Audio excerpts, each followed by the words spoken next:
Polisi memastikan tidak akan memproses lebih lanjut laporan terhadap putra bungsu Presiden Joko Widodo Kaisang Pangarep yang diduga melakukan penodaan agama dan ujaran kebencian. Polisi sudah melakukan gelar perkara sebelum memutuskan menghentikan penyelidikan. Wakapolri Komjen Pol Syarifudin memastikan putra bungsu Presiden Jokowi Kaisang Pangarep tidak akan diproses hukum. Laporan yang dilakukan M. Hidayat Simanjuntak atas video berjudul Bapak Minta Proyek dengan kata Deso dinilai tidak memenuhi unsur pidana. Syafruddin menyatakan kata Deso yang diucapkan Kaisang hanya sebatas guyonan semata sehingga tidak perlu ditindaklanjuti. Polisi juga sudah melakukan gelar perkara sebelum menghentikan kasus ini.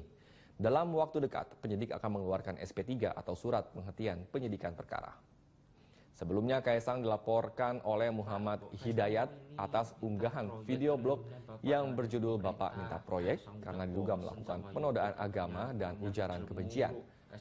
Berbeda dengan Kaisang, sang pelapor Muhammad Hidayat, tersangka kasus ujaran kebencian yang menjalani proses penangguhan penahanan, kini harus siap-siap berhadapan dengan proses hukum karena kasusnya kini siap dibuka dan dilanjutkan kembali. Bapak ada pesan yang penting buat kamu. Kenapa kok Bapak jadi serius gini toh? Dengerin Bapak. Bapak minta pulsa ya. Pulsanya Bapak habis. Oh, foto Pak, nggak cetok. Emangnya masih zaman minta proyek sama orang tua yang di pemerintah? Ya, ini juga lah yang akan kita bahas pagi ini. Indi sudah hadir bersama kita, ada Teguh Nasrullah, ahli hukum pidana. Selamat pagi. Selamat pagi, sahabat. Nah, pagi ini semangat pagi pemirsa. Minal aidin wal faizin. Minal aidin wal faizin, Abang. Mohon maaf segala kesalahan. Kita langsung masuk ke dalam kasus. Melihat apa yang tadi dikatakan oleh Wakapolri, mengatakan bahwa ini sudah dihentikan, begitu ya. Dan kalau dihentikan, dianggap mengada-ngada, tidak ada unsur pidana, Abang sepakat? Gini, harus dilihat dulu ujaran kebencian ini diatur di mana. Ujaran kebencian ini ada dua undang-undang yang mengatur. Satu di KUHP, kalau disampaikan dengan cara yang bersifat konvensional. Satu lagi di Undang-Undang ITE. Apabila ujaran kebencian itu disampaikan melalui alat teknologi ITE ini. Antara KUHP dengan ITE ada konsekuensi hukum yang luar biasa. Kalau di KUHP ancaman hukumannya ringan, ya. Kalau di Undang-Undang ITE karena sistemnya itu dengan masuk ke ITE bisa menyebar ke seluruh Indonesia, bahkan tersimpan dalam jangka waktu yang tak terhingga, nggak bisa dihapus. Itu ancamannya lebih berat, sampai 6 tahun penjara. Yang ini di YouTube kan? Nah, artinya... ini kan rujukannya adalah ke Undang-Undang ITE. Undang-Undang ITE itu mengandung kalimat pertama dengan sengaja dan dengan tujuan untuk menimbulkan kebencian atau kemarahan. Persoalannya kita lihat sekarang begini dulu. Seperti yang pernah saya sampaikan, dengan sengaja ini secara teori hukum pidana, ya, kan ada beberapa bentuk sengaja. Sengaja dengan maksud, sengaja dengan keinsapan kepastian, sengaja juga dengan kemungkinan. Oke, yang mengetahui sengaja dengan ini itu kan yang mengunggah, begitu kan? Oleh karena itu dalam konteks undang-undang ini yang pernah diterapkan adalah sengaja dengan dapat mempertimbangkan bahwa ini akan menimbulkan reaksi. Itu sudah cukup. Itu pula yang jadi pertanyaan kita. Artinya kan harus mengetahui dari pelapor maupun yang dilaporkan. Polisi harus manggil itu. Nah, ini nanti kita akan bahas prosedur yang telah ditempuh polisi itu seperti apa, apakah sudah tepat atau tidak. Saat lagi tepat. Di publik itu ramai didiskusikan, pro kontranya sangat tinggi. Ada pro kontra itu, bahkan ada pesimistis bahwa pesimistis dari sebagian besar akan ada proses penegakan hukum yang tajam ke bawah tumpul ke atas. Itu sudah begitu dahsyat di publik, ya. Oleh karena itu dalam proses penegakan hukum ini aparat penegak hukum harus menghindari dan meniadakan kesan itu. Tapi sekarang sudah dengan demikian proses-proses itu harus dijalankan secara bertahap dan sistematis sesuai dengan hukum acara, sehingga ketika kesimpulan itu sampai pada titiknya, maka orang menerima, sudah jalan proses. Terlepas di situ ada warna di dalam proses normal. Anda mau minta seorang narasumber, telepon dulu kan, Pak, bagaimana pendapat Anda seperti bla bla bla bla ini. Kalau warnanya tidak sama, mungkin belum tentu dia jadi narasumber. Begitu juga ahli yang dihadirkan, sering ditelepon dulu, komunikasi. Kalau misalnya ahlinya negatif, tidak akan diminta. Kalau ahlinya positif, baru ditawarkan berkenan untuk menjadi ahli. Bang, sudah diumumkan kan, sudah di konferensi pers kan bahwa kasus ini tidak akan dilanjutkan atau dihentikan. Nah, jadi saya ingin katakan dulu, ada dua istilah yang harus kita bedakan. Kasus dihentikan dengan kasus ditutup. Kalau kasusnya sudah masuk ke tahap penyidikan, maknanya sudah diputuskan ada unsur pidana, maka kasusnya dihentikan.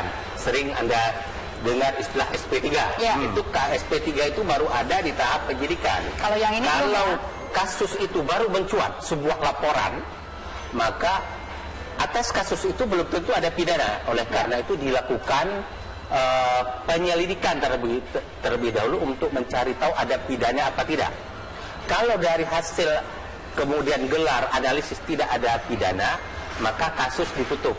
Nah, kemarin kalau saya mendengar istilah-istilah yang digunakan oleh media massa, kasus dihentikan. Menurut saya itu bukan dihentikan, ditutup. Karena belum masuk ke belum masuk ke penyidikan, masih lidik. Apakah prosedur yang sudah ditempuh oleh pihak kepolisian tepat?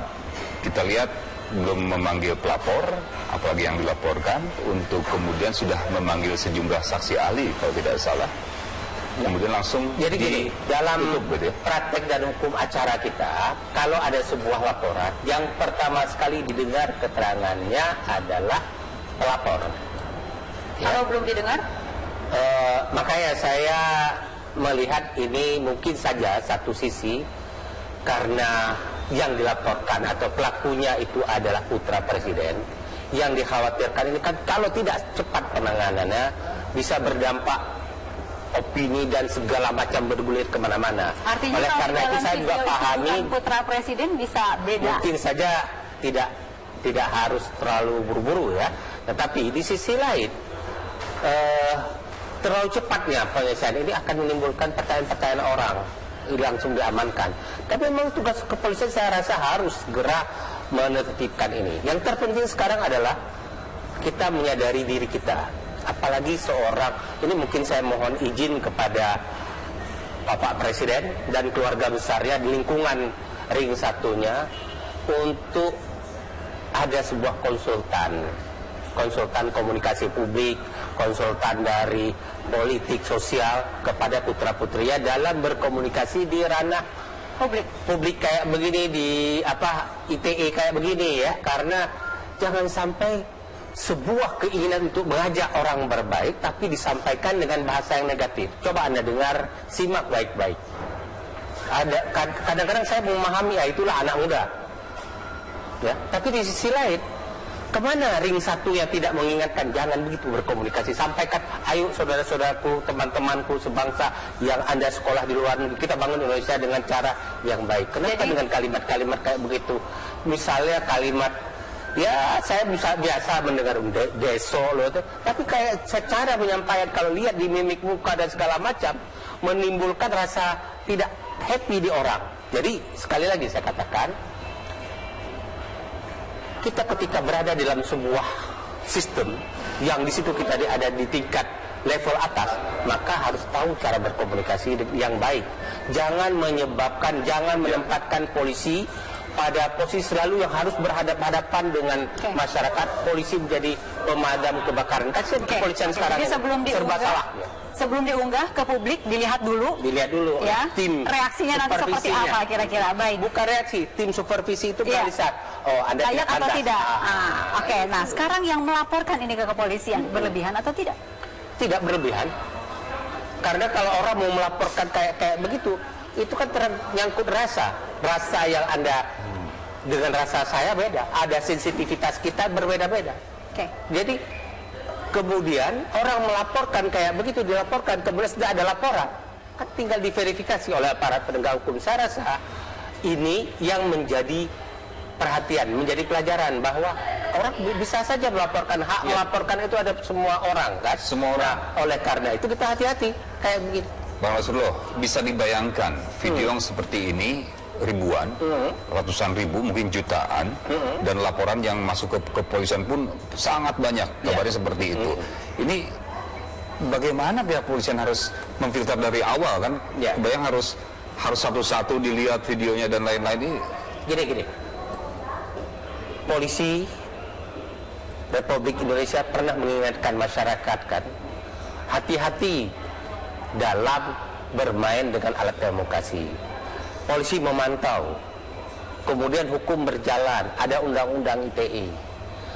Nah, ajakan polisi itu harus menjadi perhatian dari semua pihak, termasuk lingkungan istana. Ya, kayak begini ini beredar di semua. Kalau saya atau Indi yang bicara kayak begitu di YouTube, ya ayo dong jangan deso kita, nggak menjadi perhatian masyarakat. Tapi kalau masuk dalam VVIP negara ini, itu ya. Anda maaf ya, Anda batuk saja menjadi perhatian masyarakat. Itu yang harus menjadi langkah. Belum lagi politik kenegaraan, ada orang yang mengambil momentum. Nah, Anda bagian tertinggi dari sistem di negara ini, menjadi bagian dari pemimpin negara, harus membangun kesejukan bagi negara. Jangan justru persoalan kemarahan, ujaran kebencian itu ada di lingkungan Anda sendiri. Nah, itu yang saya ingin katakan. Saya tidak setuju juga kalau yang kayak begini gampang masuk ke ranah pidana. Saya punya anak, Anda punya anak, kita semua anak punya anak yang tiap hari bisa berkomunikasi kayak begitu. Masa semua orang masuk ke pidana? Tapi gini, standar penerapan hukum harus tepat, harus sama, harus proporsional. Kalau kes kayak begini tidak masuk ke ranah pidana, dan jangan gampang kes-kes lain juga masuk ke ranah pidana nanti. Nah, penerapan hukumnya itu dikontrol masyarakat ini. Kita sudah sangat mengerti, tiap hari kita mendengar istilah yang digunakan oleh masyarakat, hukum tajam ke bawah, tumpul ke atas. Jangan ada standar ganda dalam penerapan hukum. Saya setuju ini tidak dikaitkan ke pidana, tetapi ingat loh, Ananda Kaisang, ya, Anda salah satu calon putra terbaik bangsa di kemudian hari. Belajarlah berucap sejak sekarang. Saya kadang-kadang mengingatkan juga anak-anak saya di rumah, ketika saya sampaikan ke Kaisang, saya ingatkan ke anak dan saudara saya, mari kita berkomunikasi di ranah publik yang enak, yang sejuk, membawa kedamaian bagi bangsa ini. Baik, Bang Nasrullah, terima kasih. Ada itu mengadu, saya tegaskan. Itu mengada-ngada. Apa itu Pak yang mengada-ngada Pak? Apa Ya laporannya mengada-ngada. Artinya Polri akan seperti apa sikapnya Pak? Ya. mengada-ngada dimaksud, Pak? Ya kita tidak akan tidak lanjutin laporan itu. Ya itu ngomongnya deso itu kan saya juga dari kecil udah dengar itu omongan deso itu. Itu guyonan aja itu. Ya. Jadi kita rasional aja ya, rekan-rekan sekalian ya. Jadi kita juga Polri penyidik itu juga harus rasional. Jadi tidak semua laporan masyarakat harus ditindaklanjuti. Kalau itu rasional ada unsurnya ditindaklanjuti. Kalau tidak, saya tegaskan tidak perlu. Nanti capek kita, banyak yang perlu kita urus. Urusan pangan lebih penting.